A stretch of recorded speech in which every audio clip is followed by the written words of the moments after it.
అయ్యా పోయిన సంవత్సరం కానీ గత సంవత్సరం కానీ డిసెంబర్ 28కి మొదలయ్యి మార్చి వరకు పేమెంట్లు వేసిండ్రు. ఈసారి డిసెంబర్ 9 నాడే పేమెంట్లు వేసినాం. మీరు గతంలో చూడండి, ప్రతి సంవత్సరము ఎప్పుడు రైతు బంధు పథకం ఖాతాలో పడ్డది ఎప్పటి వరకు ఇచ్చుకుంటూ వచ్చిండ్రు. చాలా విచిత్రంగా అప్పుడే అది ఇయ్యలేదు, అప్పుడే ఇది ఇయ్యలేదు. బాబామర్దులు ఇద్దరు తోకదగిన బల్లులాక వాళ్ళ దుంకులాట ఏందో నాకు అర్థం కాలే. పోయిన సంవత్సరం కూడా డిసెంబర్ 20 నాడు మొదలు పెట్టారు. మార్చి 31 వరకు రైతు బంధు పథకం ఖాతాల పైసలు వేసుకుంటూనే పోయినరు. అన్ని ఖాళీ చేసిపోయినరు నాయన, మొత్తం ఏంది లేదు. వచ్చి చూస్తే ఖాళీ గిన్నెలే కనిపిస్తున్నాయి. మేము లంక బిందెలు అనుకొని వస్తే ఖాళీ కుండలు కనిపిస్తున్నాయాడా. ఇక దాన్ని అంతా సర్దిద్దాలి సంసారం ఇప్పుడు.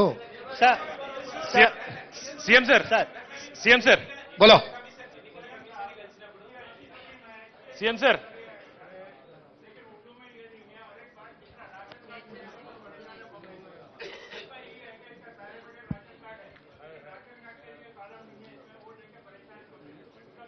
नहीं उर्दू में है.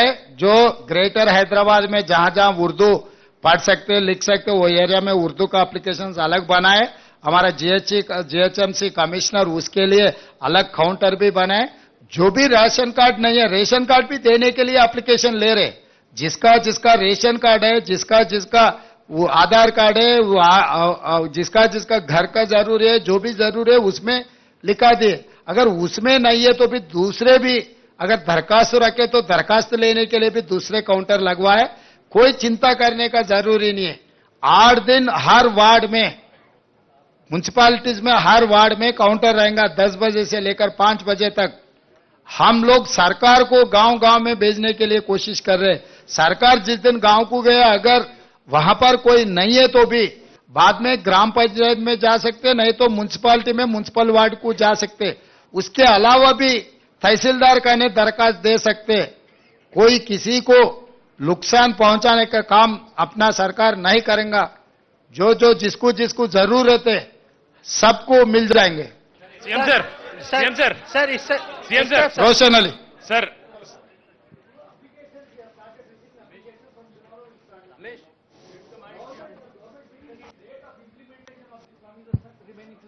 Once I get all this information, I will start. You need not to worry. I have a 100 days period. So this is only 30 days. Till January 7th is my first tenure. So I have 2 more quarters. CM sir sir Rahul.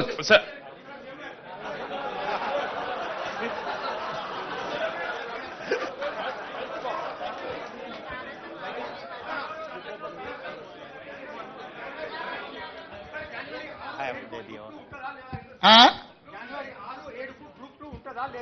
దాని మీద ఇంకా సమీక్షించి నిర్ణయం తీసుకుంటాం.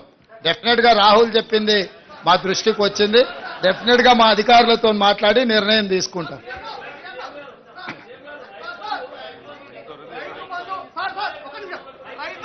రైతు బంధు 100 ఎకరాలకు ఇవ్వడం సాధ్యమవుతుందా కాదా?